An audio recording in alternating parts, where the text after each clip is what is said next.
Pasen ahí, ¿vale? Empiecen ustedes, yo no empezamos por yo empiezo todo. Bien. ¿Alguien tiene algún punto? Bien.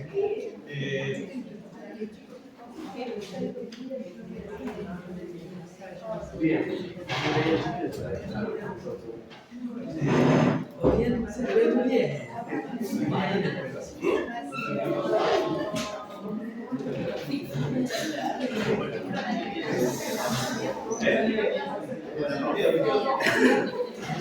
Bien, vamos a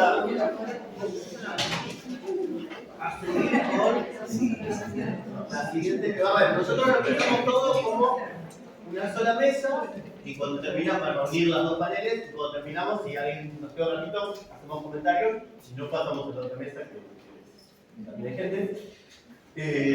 Y en esta mesa cruzamos disciplinas, todo eso que venimos pensando medio interdisciplinario, y tenemos 3 integrantes, y va a empezar Atilio Rubino con un trabajo titulado Como el puño, ya estoy leyendo más, con el puño como un palo, el BDSM en la cultura alemana y argentina de los años 70 y 80.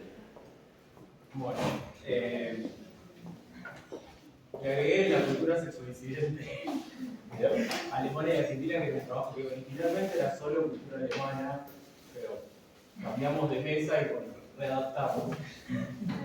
La idea es hacer un poco un recorrido por algunas representaciones culturales, sobre todo de la literatura, pero también del cine, de las prácticas BDSM sexodisidente. La idea es tomar el concepto de sadomasoquismo, que tiene un origen que es literario en los textos del Marqués de Sade y de Leopold von Sacher-Masoch, y que aparece tomado de la literatura, convertido en una patología sexual a partir de fines del siglo XIX. Pero de todos modos, durante todo el siglo XX y toda la segunda parte del siglo XX, comienza a aparecer una fuerte cultura, sobre todo en Alemania, gay lésbica, vinculada con las prácticas SM, o acá ya sí agregamos BDSM, la sigla que lo piensa ya no como una patología, sino como prácticas sexuales consensuadas, y además que implican una resistencia al poder y a la normalización de los cuerpos. Entonces, tomada esta idea, yo ya hice en otro momento un recorrido un poco más amplio por algunos textos, voy a tomar solo algunos. La idea fundamentalmente es pensar estas prácticas BDSM asociadas muchas veces también a la cultura Leder, como dije, como prácticas que son sexuales, pero también políticas y que implican fundamentalmente una resistencia al poder y una desorganización corporal. La idea de resistirse a la idea del cuerpo como un organismo con partes asignadas a determinadas funciones. Para sintetizar algo que es medio de Deleuze y Guattari, y no voy a entrar demasiado ahí en definiciones. Y una de las primeras apariciones que me resulta interesante es en una película de 1971 que se llama No es perverso el homosexual, sino la situación en la que vive, de Rosa von Braunheim. Y me parece importante en esta película, si bien el BDSM no es tan importante, porque es la película cuyas exhibiciones comienza a generar los debates y las discusiones que propician las organizaciones militantes de la década del 70. En la película hay un personaje que va recorriendo distintas subculturas de la comunidad Schwul, de la comunidad marica de la época, y termina con un planteamiento que implica salir de esta idea de distintas subculturas para visibilizar esas prácticas y propiciar más bien la idea de contracultura, ¿no? de romper, de desafiar el orden establecido para la sexualidad, más que guardarse en cada uno en su propio gueto. Y aparece entonces en ese sentido las prácticas BDSM y la cultura Leder. Otra Otra de las apariciones también tempranas, que es de 1974, es de una novela de Hubert Fichte que se llama Ensayos de Pubertad, que combina la historia autoficcional de su personaje, que la va narrando en 3 capítulos, con 2 capítulos intercalados que tienen un registro etnográfico. Son entrevistas que realiza a distintas personas, y en una de ellas aparece el testimonio de Hans y todo su recorrido por los espacios de sociabilización BDSM-Leder y las prácticas como la lluvia dorada, el fist-fucking, el sexo grupal, los cuartos oscuros, etcétera, etcétera. De hecho, aparece toda una escena de la experiencia del fist-fucking bastante detallada y de lo que implica en términos de deshumanización y de desubyugación, para decirlo en términos en los que también, por ejemplo, Foucault pensaba el SM. Entonces, dentro de este testimonio que aparece en la novela de Hubert Fichte, como decía, se enumeran un montón de prácticas de ese ámbito, y hay un momento que me parece interesante para pensar estas ideas, que es cuando dice: en el anonimato de la noche y de la oscuridad, los cuerpos perdieron sus rostros y sus voces para ser sencillamente cuerpos, nalgas, sexos, manos, pies, respiración, pulsaciones y nada más. No sabías ya quién te palpaba ni a quién palpabas. Era sencillamente la entrega total, la sensación de abandonarse, de acabar con las barreras de la convención. Solo se era un cuerpo entre otros cuerpos, una masa en cero humeante. Eso es el testimonio, el registro etnográfico de este Hans, pero que a su vez refracta en la historia autoficcional del protagonista de la novela, que tiene una deriva también de cuestionamiento de su propia identidad, pero con rasgos más de lo mágico religioso.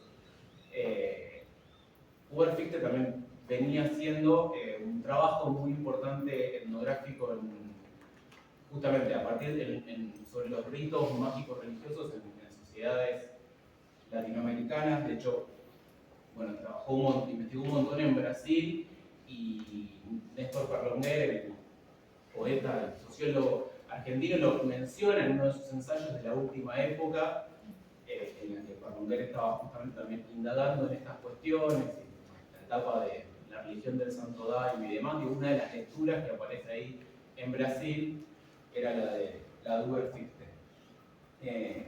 Entonces aparece acá, me parece una asociación interesante, porque, de acuerdo a algunos críticos, para las teorías queer, el BDSM constituye un juego sexual que implica la ruptura de los binarismos, del binarismo de género y de la idea del cuerpo como organismo, pero también, junto con eso, aparece asociado muy fuertemente con un modo de éxtasis extracorporal, ¿no? Esta idea de lo mágico religioso por fuera de las religiones occidentales, digamos. No quiero ir mucho del tema.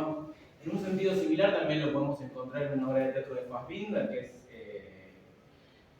La basura, la ciudad y la muerte, muy polémica por otros temas, pero en ella hay el protagonista, que es el proxeneta machista, violento, etcétera, etcétera, al principio de la obra, en su deriva de desidentificación, termina siendo sometido y pidiendo de forma masoquista que le practiquen, por ejemplo, fit-fucking en un bar, Leder, con todos los personajes, y entre las cosas que dice es: métanme en el culo, por favor, déjenme oír el canto de los ángeles, ya soy otro, ¿no? Aparece fuertemente esta idea de liberarse mediante las prácticas, en este caso masónicas.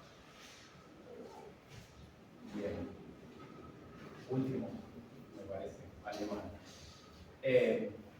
De lo literario paso nuevamente al cine, porque me interesa una película de 1980, como para cerrar este periodo que comencé con la película de Trondheim no es perverso o homosexual, sino la situación en la que vive. Y para cerrar esa década, en 1980, hay una película de Frank Riplo que se llama Taxi Club, sería como un taxi al barrio público, es decir, a lugares de sexo casual, promiscuo, y que también en la película hay prácticas BDSM como por ejemplo la lluvia dorada, la práctica de orinar sobre otra persona. Que además, en el caso de esta película, todas las escenas sexuales son escenas de sexo real. Y es una película autoficcional porque Frank Riplo es el director y también es el personaje, y un poco retoma ahí elementos de su vida, como por ejemplo salir del levante callejero y volver y ir a dar clases a la escuela porque era docente. Una cosa que nos pasa a veces.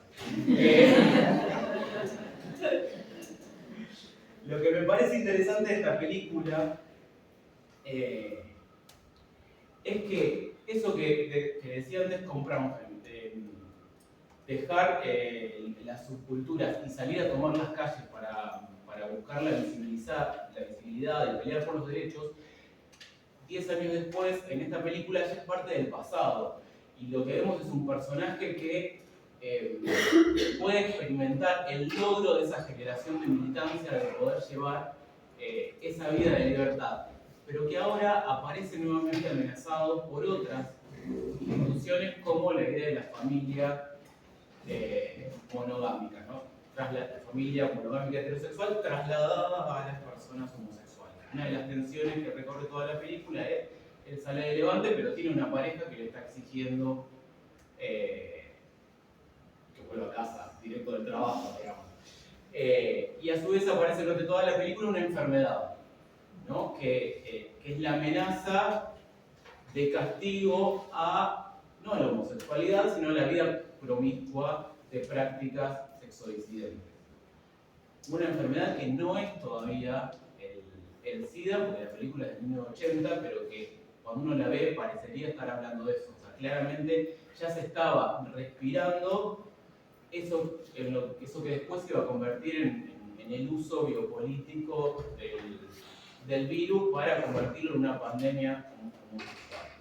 Entonces ya estamos acá en una época en la que esos logros de las prácticas sexodisidentes ya se consiguieron, pero aparecen amenazados. Para no irme del tema voy a pasar a... Bueno, recuerdo todo. Sumé a último momento. Dos textos literarios argentinos. Uno es la novela de José Esbarra, Plástico Cruel, de 1992, que no ha sido demasiado trabajada, a pesar de que fue siempre una novela de su publicación medio de culto, muy leída, pero de circulación en fotocopias, ¿no? Recién hace unos años, la verdad 3 o 4 años, que se reeditó por primera vez esta novela de 1992. Barra murió de SIDA también, y una de las cosas que me interesaba marcar es que toda la novela gira en torno de la tensión entre la idea del amor, una idea romántica del amor, o una idea trasladada, esto en unos textos más sociológicos lo explican y lo ubican también en esta época, la idea del amor romántico que hacia fines de los 80 se traslada de la familia heterosexual hacia la comunidad homosexual. Eso aparece muy fuertemente en la novela, que por lo tanto gira en torno de la ridiculización o burla del amor. Y aparecen, por ejemplo, algunas pastillas, algunas entradas poéticas que por ejemplo dicen: elegimos el ejemplar más exótico, nos enamoramos de su libertad y empezamos a construir una jaula. Son algunas pastillas que aparecen como separadores. Cualquier objeto de plástico dura más que un amor eterno. Y hay un momento en el que, en el diálogo entre los personajes, uno le pregunta a otro cómo podemos saber si realmente estamos enamorados, y el otro responde: vamos al parque a mirar la luna. Si al verla decimos, ahí está la luna, mientras metes la mano en mi bragueta y yo te acaricio el pelo, quiere decir que realmente estamos enamorados. Pero si contemplamos la luna y nos sentimos sublimes, quiere decir que además de estar realmente enamorados, somos dos pelotudos. en este contexto de cuestionamiento, de burla o de desestabilización de cierta idea del amor, aparecen como posibilidad emancipatoria las prácticas sexodisidentes, BDSM, como la lluvia dorada. Cae tu humedad, oro desde tu entrepierna hasta mis piernas, rayo del sol humeante y vertical, cae tu humedad, chispas doradas, amor líquido, etcétera, etcétera. Y la última aparición también de lluvia dorada es de una novela de Julián López, La edición de los mamíferos, del 2018, ya bastante reciente, que me parece importante porque acá, más que hablar del amor, podríamos pensar que está en realidad tematizando el desamor, porque aparece una relación, sí, homosexual, pero enunciada desde el fracaso, porque es una relación que ya no existe, que se terminó, pero además una relación que tampoco era del todo feliz o tampoco se puede exhibir como la relación más valorada, legitimada, tampoco por la comunidad sexodisidente, porque era una relación que estaba todavía en el armario, que era solo de fin de semana, que uno de los amantes tenía a su vez otra relación. Entonces, me parece interesante esto como enunciación desde el fracaso y de la relación clandestina que se pone en tensión en una época de absoluta y completa visibilización y militancia, ¿no? En una época de la autocomplacencia de los logros obtenidos, de reproducción de estereotipos de virilidad queer, de vidriera para exhibición de cuerpos homosexuales hegemónicos y varoniles, de imperativos de éxitos que ahora sí se miden en cantidad de parejas sexuales. Esta novela apuesta por el fracaso de todo eso, ¿no? Y por la intimidad y por una relación en la que aparece también, en un momento de la práctica de la lluvia dorada, voy a leer para irme muy de tema. Sí, ya termino. Me vi de pronto el pito meando y no sé por qué suspiré profundamente y se me llenaron los ojos de lágrimas y no pude detenerme la sed que se me disparó de golpe como si se hubieran abierto unas ganas antiguas que me perseguían y por fin vieron hombre mear y mostrarme cómo se hacen las cosas de los hombres. Ese chorro hermoso y cristalino que yo no entendía, estaba a punto de largarme a llorar, pero al mismo tiempo era la fiesta más feliz y no aguantaba más y no sabía, y se me disparaba el cuerpo desobediente. Sigue así durante algunas páginas, todo sin ningún punto y seguido, y hacia el final dice: bueno, ya en rodillas, me dejo mojar vestido, quiero esa tormenta que trajiste, esa tormenta que me dejaste, que ese manto delicioso me apague la sed y nos miramos a los ojos mientras te ruego, negame.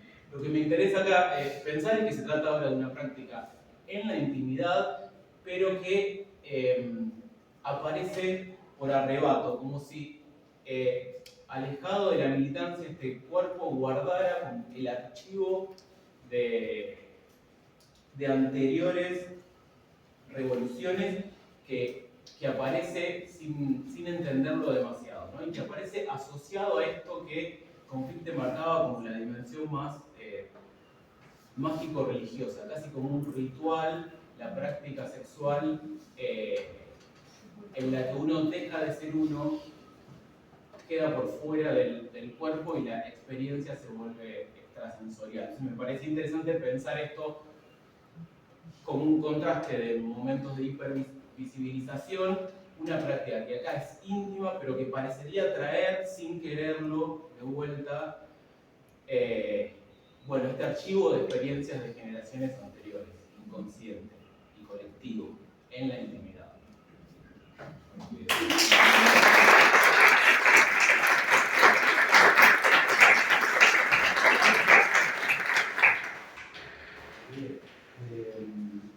Yo me quedé acá como coordinando la mesa. Vamos ahora a escuchar a Cristina Sánchez. El trabajo se titula Gótico Bastardo, Brujas, Vampiras y Monstruos en los cuentos de Mariana Ríos. Bueno, yo primero me tomo 2 minutos para decir que estoy muy contenta de estar acá con muchos estudiantes, junto con Marti también, con quienes comenzamos a leer a Mariana Enríquez en las clases de teoría literaria, cuando no era conocida Mariana Enríquez, no era muy premiada, y Y ahí nos apasionábamos y debatíamos posibles hipótesis. Entonces yo quiero presentar esto, que son apenas unas notas, como un homenaje a esas clases, porque esas clases fueron para mí un espacio de construcción de conocimiento y de construcción de estas ideas. Otra cosa que quiero anticipar es que el título promete mucho más de lo que voy a hacer, porque al momento de hacerlo y calcular los tiempos, me di cuenta que voy a hablar de las monstruas, pero casi no voy a hablar de las brujas y las vampiras, que darán para otra oportunidad y ya lo anuncio desde el comienzo. Gore explícito, feminismo gótico son términos con los que se ha intentado definir a la literatura de Mariana Enríquez, fundamentalmente a sus dos libros de cuentos, Los peligros de fumar en la cama y Las cosas que perdimos en el fuego. También se ha dicho de ella que es la reina del realismo gótico o la dama argentina del terror gótico. Efectivamente, la narrativa de Enríquez se inscribe en la tradición del gótico y del género del terror, se recuesta sobre textos literarios fundamentales de esa línea como un pasado de fervorosas lecturas que a veces se incluyen en escenas metaliterarias de los cuentos. La revisión de estos géneros permite pensar en una poética que se construye en tránsito entre el ejercicio de la ficción y la escritura crítica. Son muchas las reseñas, crónicas y artículos publicados por Enríquez en diversos medios periodísticos y culturales que se dedican a analizar los textos literarios del género y a reconstruir las vidas de sus autores y autoras. Esa escritura crítica se convierte en laboratorio de producción de hipótesis, tópicos y procedimientos que a la vez se ponen a prueba y se exploran en la narrativa que se está escribiendo. En este sentido, podemos imaginar a la literatura de Enríquez como un gótico bastardo, que se configura en los diálogos entre diversas escrituras y se constituye como un dispositivo que recupera el linaje del género a la vez que lo traiciona, lo desvirtúa o lo fuga. Es un gótico impuro, porque no responde a una única línea genealógica, sino que mezcla tradiciones diversas y elementos de múltiples procedencias. Por ejemplo, en lugar de tomar las leyendas europeas medievales, recopila como materiales los personajes mitológicos, las creencias, los dioses paganos y los relatos del folclore local, así como los ritos y las supersticiones. Es también un gótico situado, que compone una topografía propia y vuelve al espacio un principio constructivo. Mientras la literatura gótica elige castillos, criptas, sótanos, los cuentos de Enríquez prefieren casas de familias burguesas, departamentos de chicas jóvenes. Los relatos se localizan en zonas geográficas determinadas, los barrios degradados, el Gran Buenos Aires, la ciudad de La Plata, un pequeño poblado de la costa, algunas provincias, no Buenos Aires, no la ciudad turística o la ciudad de los negocios, centro de la modernización y la opulencia, sino las periferias, los bordes que el centro relega, abandona o margina. Este continuo entre la casa y el barrio opera resignificando los límites entre lo privado y lo público, que a veces se afirman con espacios privados que se comprimen, se vuelven asfixiantes o claustrofóbicos, y a veces se contaminan con un tráfico de luminoso que va en una doble dirección, desde adentro hacia afuera o a la inversa. Por otra parte, en algunos cuentos se observa una pedagogía del espacio, no solo se lo habita, sino que además se lo reconoce y se lo estudia. Y es este saber el que permite seguir viviendo allí, como la protagonista del Chico Sucio, que dice entender las dinámicas de constitución, manejar las claves para poder moverse en ese barrio sin correr grandes peligros. El trabajo con lo espacial construye una zona de familiaridad que promueve el reconocimiento y que también se compone de un sustrato sociocultural, porque hay un clima de época formado por referencias a producciones culturales y consumos masivos, como por ejemplo programas de televisión, películas, canciones, bandas de música, libros y cine de terror.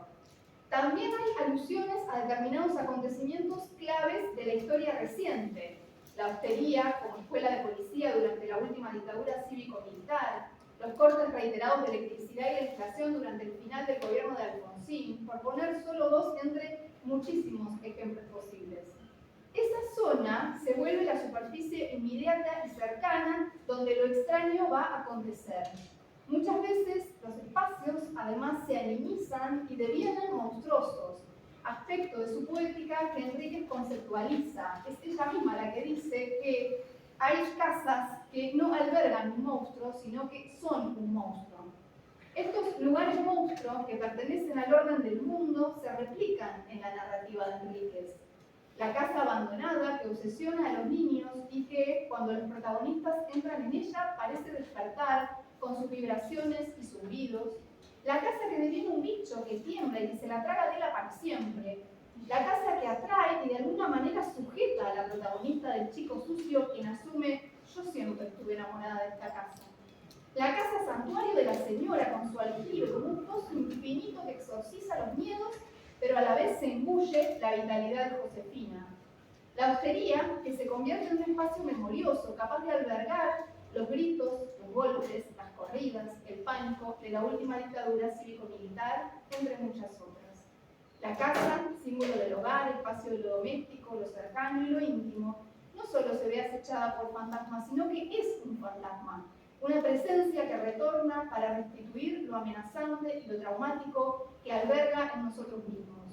Son casas que se dirimen entre lo inanimado y lo animado, entre la muerte y la posibilidad de cobrar vida, como si los cuentos constataran la intuición de Braidotti. No hay manera de sentirse en casa en el siglo XXI. Este gótico tardo no responde a una temporalidad causal, no tiene un mito de origen, no tiene una finalidad predecible.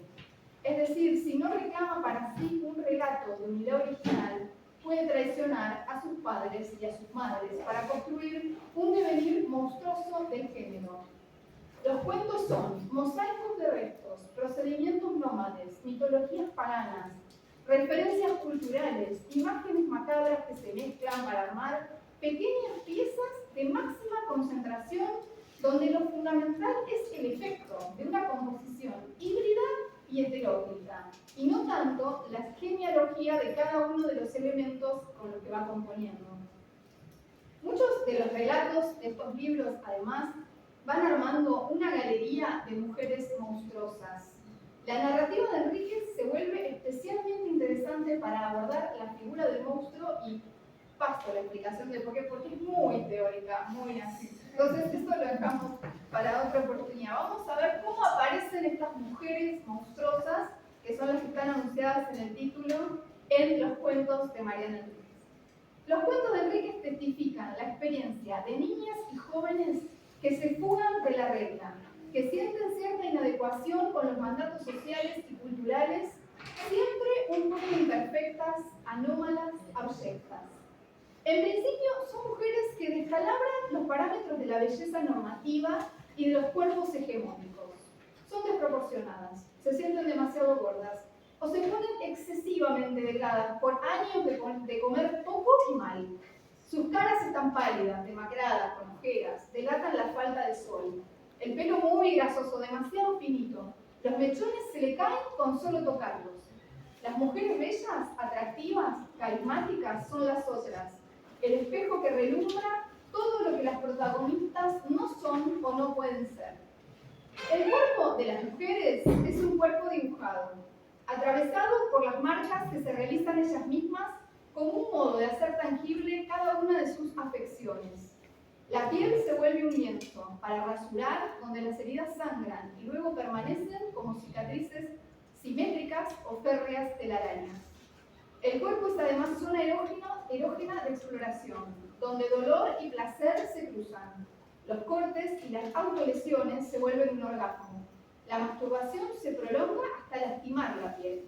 Son mujeres frágiles, con obsesiones, miedos, fobias, diferentes padecimientos que las apartan de los grupos de pares, de los espacios de socialización, de lo que hacen los demás, los tan divertidos, los tan normales. Mientras las hermanas y los amigos van a la pileta, salen de noche, se emborrachan, tienen sexo, las chicas protagonistas no se atreven a pisar la calle, permanecen encerradas, leen grandes novelas de amor tiradas en un sofá o revientan sus ojos frente a las pantallas de las computadoras.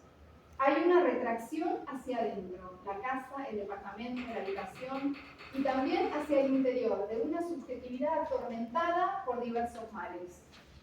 Esto las vuelve mujeres improductivas, porque son incapaces de cumplir los roles sociales y de alguna manera fisuran la lógica de reproducción de los sistemas dominantes. Interrumpen la cadena de la reproducción biológica porque no desean ser madres o no pueden, y obstruyen la cadena de reproducción del capital porque no tienen trabajo, y si lo tienen no pueden cumplir con las obligaciones, los terminan dejando, descuidando, abandonando.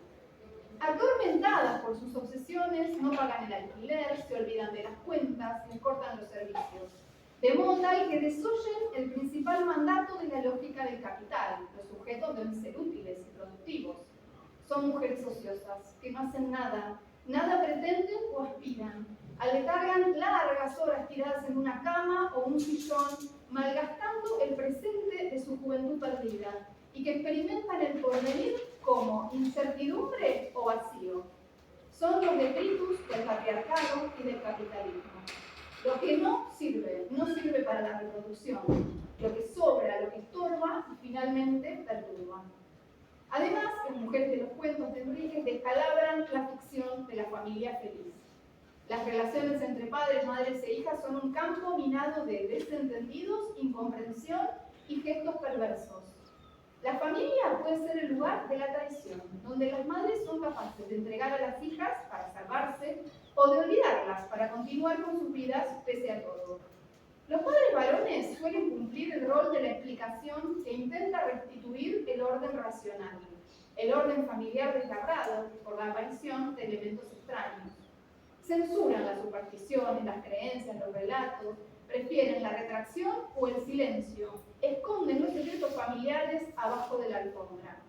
Los padres y las madres ponen todos los dispositivos al servicio de la normalización de sus hijas incorregibles. Les asignan patologías, las internan en psiquiátricos, las mandan a terapia, les alquilan un departamento, les pagan las cuentas. Pero todo es en vano ante las mujeres monstruosas. Las incorregibles logran sustraerse, persisten en sus obsesiones, aunque anestesiadas, abarrotadas de narcóticos. Son mujeres que se abisman a lo sobrenatural, reciben la visita de fantasmas o se comunican con los muertos. Entre lo humano y lo no humano, lo vivo y lo muerto, se contaminan las figuraciones. Las mujeres vivas tienen rasgos fantasmáticos, pálidas, muy frágiles, espectrales. Las fantasmas son materialidad pura, carne viva, putrefacta, en descomposición.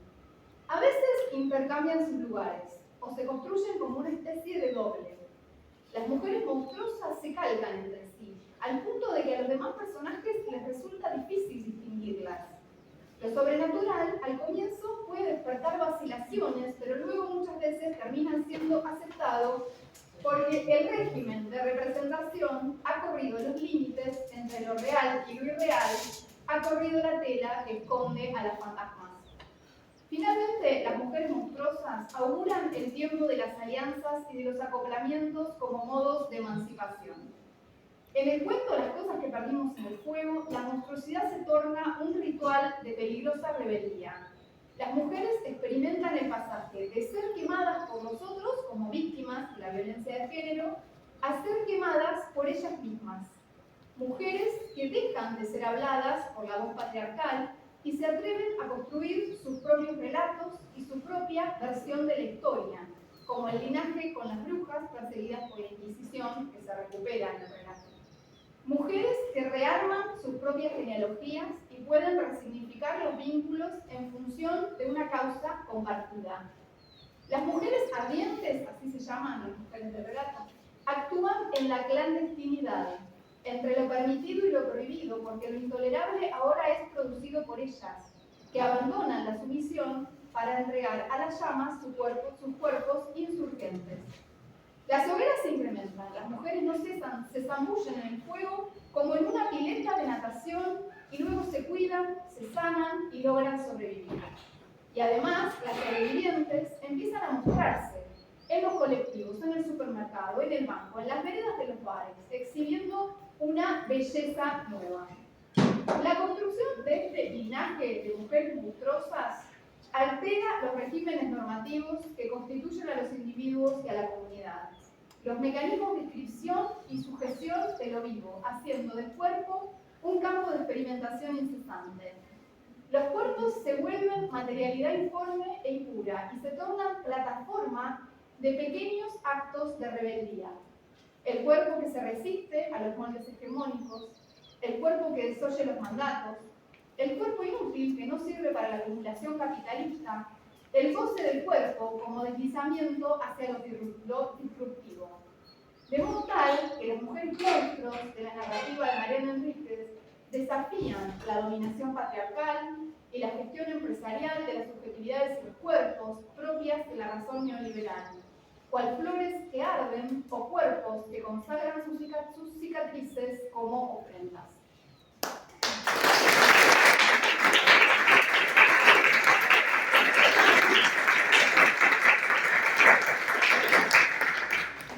Premio Silvina, la persona que mejor se adaptó a los tiempos de Pero te iba a decir 15 y fueron 15 redondos, la única. Pero yo a los 15 aviso. Ahora vamos a seguir con Martina Lazague Zavala. La introducí bien, ¿no? Sí, exacto. El título del trabajo se titula Retorno Animal, la construcción de figuras femeninas de la perversidad en Ous Highsmith. Ay, bueno, pronunciaron mejor vos todos, Harris y Enrique. Sí, en realidad, por también cuestiones de tiempo y todo, voy a centrarme en dos. Pero antes de arrancar, Me imaginaba. Sí, porque si no ya me quedaron tiempo. No, por la recomendación al principio parece que también es muy valioso pensar también este rol también de todos mis profes a la hora de dar clases, de mostrar algo que por ahí en la academia en general no se discute o no se habla. Y la verdad que creo que acá somos varios que hemos compartido cosas de teoría literaria o de seminarios de Mouse, ¿no? Donde también, digamos, usar la posibilidad de leer de otra forma o leer otras cosas que si no, digamos, uno no se encuentra, así que me parece algo que también es valioso remarcar. Y que también, digamos, de ahí salgan producciones después para estos espacios, porque si no queda separada de una cursada con ponencia, jornadas.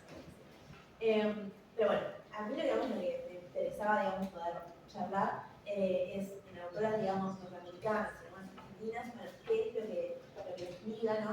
Creo que también recién respondíamos bien esto, de toda la trayectoria, digamos, ligado también al gótico y demás, a cuestiones perturbadoras que hoy en día también se vuelven más visibles y más vigentes, digamos, con la situación que vivimos. Así que, digamos, la intención de pensar, digamos, qué nos causa fascinación de estos personajes, ¿no? Nos vamos a centrar en la víctima de Highsmith, que es un cuento muy breve, y en las cosas, en el juego, también de Enríquez, que comentaba recién. La intención, digamos, es pensar qué nos causa fascinación de estos personajes, cómo se construyen y ubican como unas mujeres frente a unos hombres que intentan someterlas, ¿no?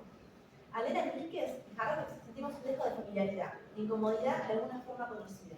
En cuentos como Las que ponemos en el fuego o Un cerdo de Harrow nos encontramos frente a mujeres que rompen con la representación tradicional de la mujer, algo que podemos observar también en El desengaño de Oates o La víctima de Highsmith. En todas ellas hay un retorno a lo instintivo, al odio y al deseo, como ejes vertebradores de su actitud y forma de ubicarse en el mundo. Como mujeres hay un deber ser que juega de fondo, un manual de instrucciones que trastocan. Son mujeres y jóvenes que, para contraponerse al lugar de subordinación que les ha tocado, experimentan su sexualidad en un lugar poco común, desde la perversidad. Esto conlleva a que tomen en sus manos la marginalidad como forma de tener control y disfrutarse o enfrentar también al mundo. Si uno, digamos, busca la definición de perverso, seguramente se encuentren con dos excepciones. Una, digamos, es algo sumamente malo, que causa daño, y otra es un conjunto de prácticas sexuales que no se ajustan a lo socialmente establecido como sexualidad